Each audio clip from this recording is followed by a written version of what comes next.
हरि ओम तत्सत।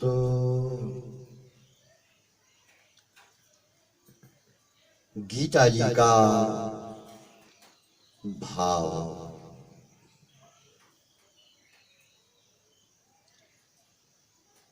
श्री कृष्ण गीत गीताया तात्पर्यम दृश्यते बुधै विवेक भाव योर मध्ये तावपि द्विविधौ स्मृतौ। गीता का तात्पर्य यानी भाव संपूर्ण जीवों के कल्याण के लिए है, जिसके लिए गीता ने ज्ञान और भाव इनकी पहचान के साधन का वर्णन किया है कि ज्ञान और भाव क्या है। गीता ने विवेक को दो तरह का बताया है, सत्य असत्य का विवेक यानी ज्ञान, जो सदा रहने वाला है, जिसमें कभी कोई बदलाव नहीं होता, यानी अपरिवर्तनशील है, जिसमें कोई परिवर्तन नहीं होता और जिसका कभी नाश नहीं होता। वह शरीरी और परमात्मा। अब शरीरी क्या है? शरीरी आत्मा को कहा है। आत्मा और परमात्मा ये दोनों सत्य हैं, क्योंकि आत्मा और परमात्मा में न कभी परिवर्तन होता यानी बदलाव होता और न कभी आत्मा और परमात्मा का नाश होता। और जो सदा हमारे साथ नहीं रहता वह परिवर्तनशील है, यानी उसमें परिवर्तन होता है और वह नाशवान है।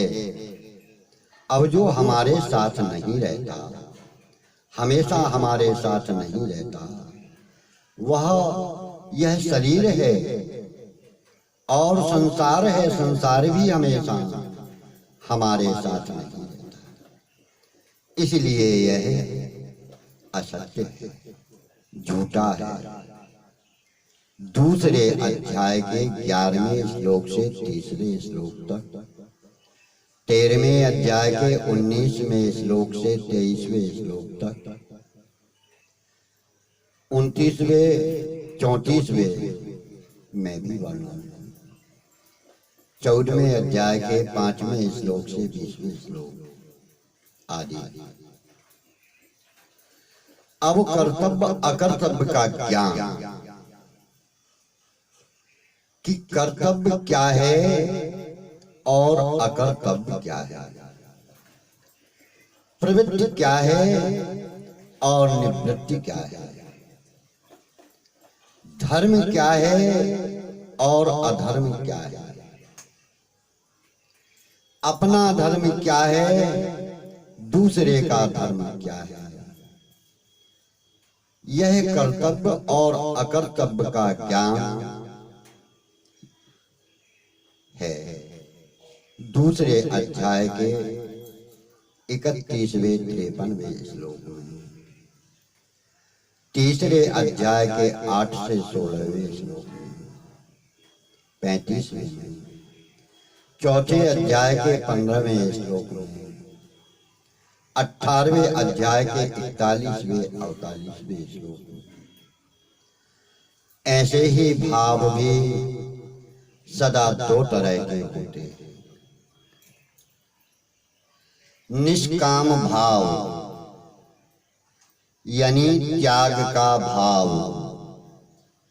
इस भाव में कर्मों की और कर्मों के फल की जो आसक्ति है, लगाव है, इच्छा है, उसका त्याग किया जाता है।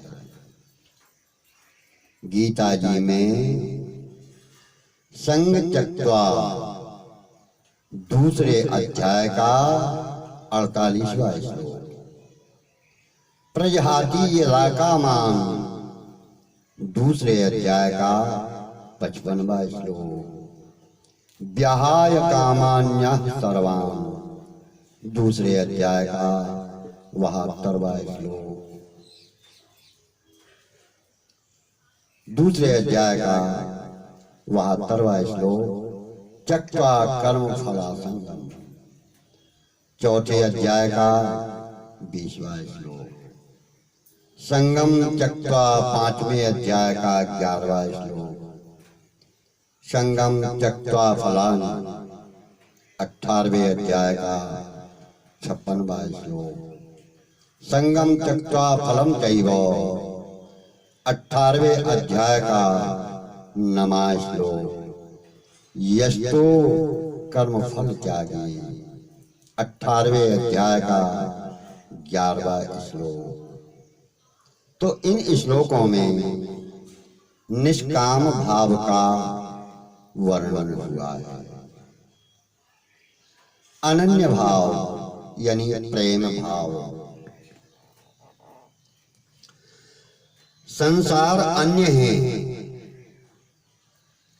और उस संसार के आश्रय का यानी सहारे का जो महत्व होता है, सार होता है, तो उस संसार के सहारे को त्याग करना, उससे दूर हो जाना, विमुख हो जाना, यह अनन्य भाव है।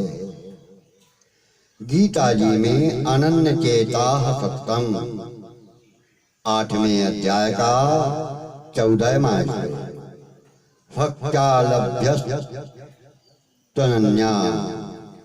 8वें अध्याय का 22वां श्लोक,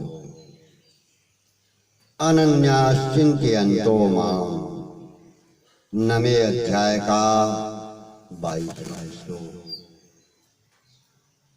अनन्येनैव योगेन 12वें अध्याय का 6वां श्लोक। तो इनमें अनन्य भाव का वर्णन हुआ है। अब विवेक यानी ज्ञान, भाव यानी विचार, इन दोनों की प्रमुखता का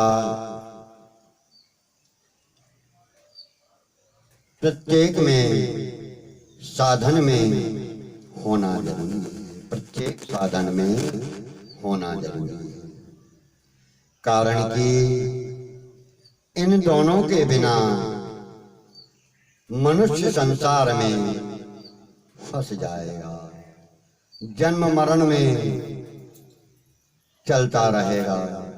तात्पर्य यह है कि विवेक को महत्व न देने से मनुष्य में जड़ता यानी मूढ़ता आ जाएगी और वह अकर्तव्य यानी जो ना करने वाले कार्य हैं उनमें लग जाएगा, तथा भाव यानी निष्काम भाव,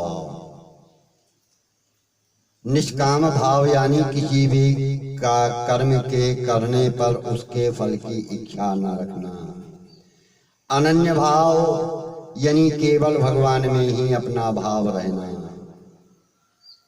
तो ये होने से मनुष्य की संसार में जो आसक्ति है, संसार के प्रति जो लगाव है, जो इच्छाएं हैं,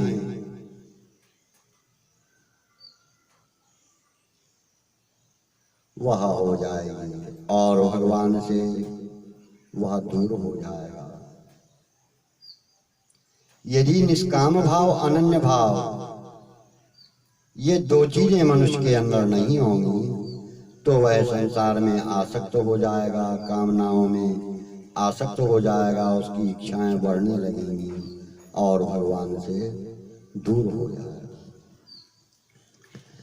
विवेक में निष्काम भाव का होना भी जरूरी है। 5वें अध्याय के 23वें 26वें श्लोक में वर्णन है।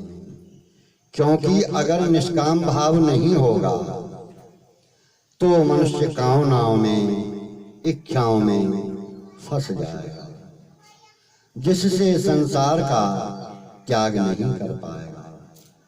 ऐसे ही विवेक में अनन्य भाव अर्थात प्रेमा भाव का होना भी जरूरी है। चाहे वह प्रेम भाव स्वरूप में हो, स्वरूप यानी अपनी आत्मा या ईश्वर में। 5वें अध्याय का 24वां श्लोक। चाहे कर्तव्य कर्म में हो, ये 18वें अध्याय का 35वां श्लोक है। निष्काम भाव में भी विवेक का होना जरूरी है। 4थे अध्याय के 19वें 41वें श्लोक और 6वें अध्याय के 8वें श्लोक में बताया है। क्योंकि अगर विवेक नहीं होगा तो मनुष्य निष्काम भाव कैसे लाएगा। जब ज्ञान होगा तभी वह निष्काम भाव रख पाएगा। ऐसे ही अनन्य भाव में भी ज्ञान का होना जरूरी है। 5वें अध्याय के 19वें श्लोक, 9वें अध्याय के 13वें श्लोक, 10वें अध्याय के 7वें श्लोक में है। क्योंकि विवेक के बिना जो अन्य है उसका त्याग कैसे हो सकता है। जब ज्ञान होगा तभी अन्य को समझ पाएगा और उसका त्याग कर पाएगा। इस प्रकार गीता ने मनुष्यों के कल्याण के लिए विवेक और भाव की जो पहचान के साधन हैं, उपाय हैं, उनका वर्णन किया है। यहाँ क्रिया की पहचान, साधनों का वर्णन किया है। वहां भी क्रिया की पहचान, साधनों पर इतना जोर नहीं दिया है जितना जोर विवेक और भाव की पहचान के साधनों पर दिया है।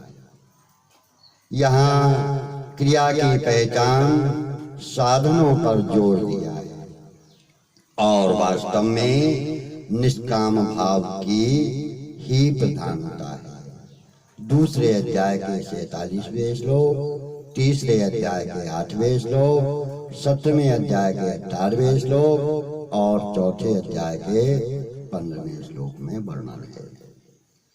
हरि ओम तत्सत।